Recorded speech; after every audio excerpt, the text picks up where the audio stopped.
আন্তর্জাতিক সংবাদে আপনাকে স্বাগতম। জানিয়ে দিব বিশ্বের আলোচিত কিছু গুরুত্বপূর্ণ আন্তর্জাতিক সংবাদ। গাজায় দখলদারদের আগ্রাসনের প্রতিবাদ ইসরায়েলের উপরে এবার অস্ত্র নিষেধাজ্ঞা দিতে চলেছে ১২ দেশের কমপক্ষে ২০০ জন এমপি। কপাল পুড়তে চলেছে নেতানিয়াহুর। গোটা বিশ্ব থেকে এবার একঘরে হয়ে যাবে ইহুদিবাদী দেশটি।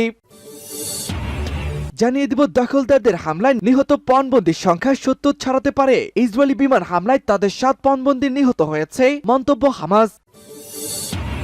এদিকে ওদেসার খারকিবে রুশ ড্রোন হামলায় ২ সেনা নিহত।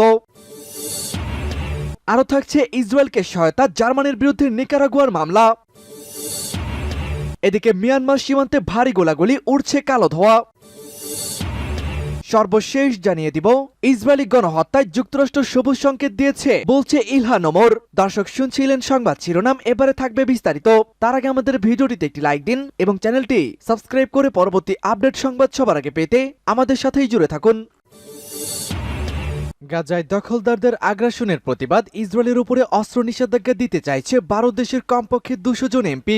অবরুদ্ধ গাজা উপত্যকার ওপর ইহুদিবাদী ইসরায়েলের বর্বর সামরিক বাহিনী যে আগ্রাসন ও গণহত্যা চালাচ্ছে তার প্রতিবাদে বিশ্বের ১২টিরও বেশি দেশ তাদের সংসদ সদস্য ইসরায়েলের উপরে অস্ত্র নিষেধাজ্ঞা আরোপের আহ্বান জানিয়েছেন। তারা বলেছেন, ইহুদিবাদী ইসরায়েল গাজা যুদ্ধের মাধ্যমে সর্বাত্মকভাবে আন্তর্জাতিক আইনকে লঙ্ঘন করেছেন। প্রোগ্রেসিভ ইন্টারন্যাশনাল নামে একটি নেটওয়ার্কের আওতাভুক্ত সমাজবাদী চিন্তাধারার এসব আইন প্রণেতারা এক চিঠিতে বলেছেন, আমরা জানি যে আমাদের দেশগুলোর মধ্য দিয়ে ইসরায়েলের কাছে প্রাণঘাতী অস্ত্র, সেগুলো যন্ত্রাংশ অথবা প্রস্তুতকৃত অস্ত্র পাঠানো হচ্ছে এবং সে সমস্ত অস্ত্র ব্যবহার করে ইসরায়েলি সেনারা গাজার ৩০,০০০ জীবন কেড়ে নিয়েছে। এসব এমপিরা জোর দিয়ে বলেছেন, ইসরায়েলের জঘন্য অপরাধমূলক কর্মকাণ্ডের কারণে তার বিরুদ্ধে আইনগত ব্যবস্থা নেওয়া এবং অস্ত্র নিষেধাজ্ঞা আরোপ করা অত্যন্ত জরুরি হয়ে পড়েছে। আইন প্রণেতারা বলেন, আন্তর্জাতিক বিচার আদালত গাজায় ইহুদিবাদী ইসরায়েলের গণহত্যামূলক যুদ্ধের রাশ টেনে ধরার জন্য আদেশ দেওয়ার পর আমরা আর অপেক্ষা করতে পারি না। ইসরায়েলের উপরে অস্ত্র নিষেধাজ্ঞা আরোপ করা এখন আমাদের নৈতিক দায়িত্ব হয়ে পড়েছে। গতকাল ব্রিটিশ প্রভাবশালী পত্রিকা দ্য গার্ডিয়ান এই খবরটি নিশ্চিত করেছেন। দখলদারদের হামলায় নিহত পণবন্দির সংখ্যা ৭০ ছাড়াতে পারে। ইসরায়েলি বিমান হামলায় তাদের আরো ৭ জন পণবন্দি নিহত হয়েছে, মন্তব্য হামাস মুখপাত্র। গত কয়েক সপ্তাহে গাজা উপত্যকায় ইসরায়েলি বিমান হামলায় ৭ ইহুদিবাদী পণবন্দি নিহত হয়েছে বলে খবর দিয়েছে ইসলামিক প্রতিরোধ আন্দোলন হামাস যোদ্ধারা। সংগঠনের সামরিক বাহিনী আল কাসাম ব্রিগেডের মুখপাত্র আবু ওবায়দা এই খবর জানিয়ে বলেছেন, তারা এর আগে একদল ইসরায়েলি পণবন্দির সঙ্গে যোগাযোগ বিচ্ছিন্ন হওয়ার কথা ঘোষণা করেছিলেন এবং তাদের ধারণা ছিল ইসরায়েলি বিমান হামলায় হয়তো তাদের কেউ কেউ নিহত হয়েছেন। তিনি আরো বলেন, কিন্তু গত কয়েক সপ্তাহে ব্যাপক অনুসন্ধানের পর তারা নিশ্চিত হয়েছেন যে ইহুদিবাদী শত্রুদের বিমান হামলায় ৭ ইসরায়েলি পণবন্দি এবং তাদের পাহারায় নিযুক্ত বেশ কয়েকজন যোদ্ধা নিহত হয়েছেন। আবু ওবায়দা আরো বলেছে, গত ২৩ ডিসেম্বর তারা এক ভিডিও যে ৩ বয়োবৃদ্ধ জীবিত পণবন্দীদের বক্তব্য প্রকাশ করেছিলেন, তারা ওই নিহত ৭ পণবন্দির মধ্যেই রয়েছেন। ওই ৩ নিহত পণবন্দির নাম প্রকাশ করে তিনি বলেন, বাকি ৪ জনের পরিচয় সম্পর্কে নিশ্চিত হওয়া মাত্র তাদের নামও প্রকাশ করা হবে। ওই ৩ নিহত ব্যক্তির মধ্যে একজন ইসরায়েলি প্রধানমন্ত্রী বেনিয়ামিন নেতানিয়াহুর ঘনিষ্ঠ বন্ধু বলে আবু ওবায়দা জানিয়েছেন। আল কাসাম ব্রিগেডের মুখপাত্র বলেন, ইসরায়েলি বিমান হামলায় গাজায় নিহত পণবন্দির সংখ্যা ইতিমধ্যে ৭০,০০০ ছাড়িয়ে গিয়ে থাকতে পারে। তিনি আরো বলেছেন, আমরা আমাদের হাতে আটক পণবন্দীদের জীবন রক্ষা করার জন্য সর্বোচ্চ চেষ্টা করলেও ইসরায়েল সরকার তাদেরকে হত্যা করার মাধ্যমে পণবন্দি বিনিময়ের আলোচনাকে শেষ করে দিতে চান। ওদেসার খারকিবে রুশ ড্রোন হামলায় ২ ইউক্রেনীয় সেনা নিহত। ইউক্রেনের খারকিব এবং ওদেসা অঞ্চলে শুক্রবার রাতে রুশ বিমান হামলায় আরো ২ জন নিহত হয়েছেন। শনিবার কর্তৃপক্ষ এই কথাটি জানিয়েছে।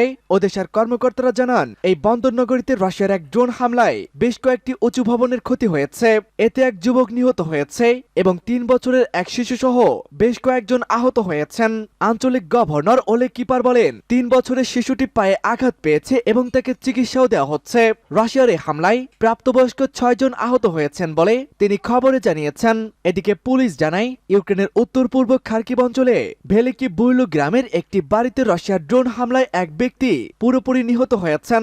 ২৬ বছর বয়সী বাড়ির মালিককে ধ্বংসস্তূপের ভিতর থেকে উদ্ধার করা হয়। বাড়িটিও পুরোপুরি ধ্বংসস্তূপে পরিণত হয়েছে। ইসরায়েলকে সহায়তা করার দায়ে এবার জার্মানির বিরুদ্ধে মামলা করতে যাচ্ছে নিকারাগুয়া সরকার। বরাবরের মতোই ইসরায়েলের কূটনৈতিক ও সামরিক সহায়তা দিচ্ছে জার্মানি। গাজা উপত্যকায় চলমান ইসরায়েল ও হামাসের সংঘর্ষে অনবরত ইসরায়েলকে সহায়তা দিয়ে যাচ্ছে জার্মান প্রশাসন। ইসরায়েলকে এই আর্থিক ও সামরিক সহায়তা দেওয়া দায়ে অভিযুক্ত করে আন্তর্জাতিক বিচার আদালতে মামলা করেছে নিকারাগুয়া। জার্মানির বিরুদ্ধে জাতিসংঘের ফিলিস্তিনি শরণার্থী সংস্থাকে অর্থ প্রদান স্থগিত করার বিষয়টি অভিযোগ করা হয়েছে। শুক্রবার জাতিসংঘের শীর্ষ আদালত থেকে এই তথ্য জানিয়েছে বলে আরব নিউজের প্রতিবেদনে জানানো হয়। নিকারাগুয়া আইআরজিসিকে আহ্বানে জানায় জরুরি অবস্থা জারি করে আইসিজে যেন বার্লিনকে ইসরায়েলকে তার সামরিক সহায়তা বন্ধ করার নির্দেশ দেয় এবং ইউএনআরডব্লিউকে অর্থায়ন বন্ধ করার সিদ্ধান্ত ফিরিয়ে নিতে আহ্বান জানিয়েছেন। আদালত সাধারণ একটি মামলা দায়েরের কয়েক সপ্তাহের মধ্যেই অনুরোধ করা জরুরি ব্যবস্থার উপর শুনানির জন্য একটি তারিখ নির্ধারণ করে দিয়েছেন। নিকারাগুয়ার দাবি অনুযায়ী জার্মানি 1948 সালে জেনোসাইড কনভেনশন এবং 1949 সালে জেনেভা কনভেনশন অনুযায়ী দখলকৃত ফিলিস্তিনি অঞ্চলে যুদ্ধের আইন লঙ্ঘন করেছে ইসরায়েল। মিয়ানমার সীমান্তে ভারী গোলাগুলি উঠছে কালো ধোঁয়া। কক্সবাজারের টেকনাফ সীমান্তে নাফ নদীর ওপারে মিয়ানমার থেকে ভারী গোলাগুলির শব্দ পাওয়া গেছে। সেই সঙ্গে ওই এলাকায় কালো ধোঁয়া উঠতে দেখা যায়। শনিবার ভোর থেকে বেলা 11টা পর্যন্ত টেকনাফের একটি সীমান্ত অঞ্চল থেকে মর্টার শেলের ভয়ঙ্কর শব্দ শোনা যাচ্ছে। এতে ওই সীমান্ত ঘেঁষে প্রায় 10,000 মানুষ ইতিমধ্যেই আতঙ্কে পড়ে গেছেন। টেকনাফের ইউনিয়ন পরিষদের চেয়ারম্যান রাশেদ মোহাম্মদ আলী বলেছেন, সকাল থেকে থেমে থেমে ওপারে মিয়ানমার থেকে ভারী মর্টার শেলের শব্দ শুনতে পাই। মর্টার শেলের শব্দেই সীমান্তে আতঙ্কে দিন কাটাচ্ছে জেলে ও চাষিরা। এছাড়া সকাল থেকে সেখানে আগুনের কালো ধোঁয়া দেখা যাচ্ছে। আমরা সীমান্তের লোকজনের খোঁজও রাখছি। জানা গেছে সীমান্তের পূর্বে মিয়ানমার কুমারহালি এবং বেশ কয়েকটি গ্রামের সামরিক বাহিনীর সঙ্গে সশস্ত্র গোষ্ঠী আরাকান আর্মির সংঘর্ষ চলছে। ওই সীমান্তের টেকনাফ উপজেলার একটি অঞ্চল থেকে দ্বীপ পর্যন্ত 54 কিলোমিটার এলাকায় নাফ নদীতে বিজিবি ও কোস্টগার্ড টহল বৃদ্ধি করেছে।